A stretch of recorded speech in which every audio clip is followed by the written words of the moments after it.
Hey friends, on today's quick video, I'm going to show you how to use one of these automatic wire strippers. Now this is a cheap one from Harbor Freight, but they make very similar versions of this that you can purchase on Amazon. We'll put some links in the description box below if you'd like to pick one up for yourself. And these are actually super handy. They just make the stripping process so easy.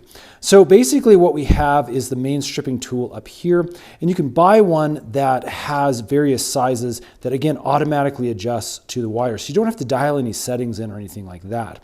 We also have a cutter that's down here, as well as some non-insulated options for stripping down at the bottom. So basically the way this works is you stick the wire in from this side, and these little clamps right here are going to grip, and then this right here, this area is going to strip.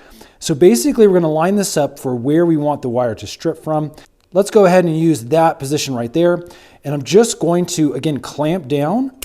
And as you can see, as I do that, I didn't have to pull or anything. I just literally clamped and it automatically stripped it. And look at that. It's really clean, really nice. That's ready for a wire nut or to put into, again, our circuit. I really like having this tool around. It just makes that stripping process so nice and easy. Hopefully this has helped. If it has, hit that thumbs up button. We make a ton of little tool videos like this to help make your projects just a little bit easier. We'll see you again on the next one.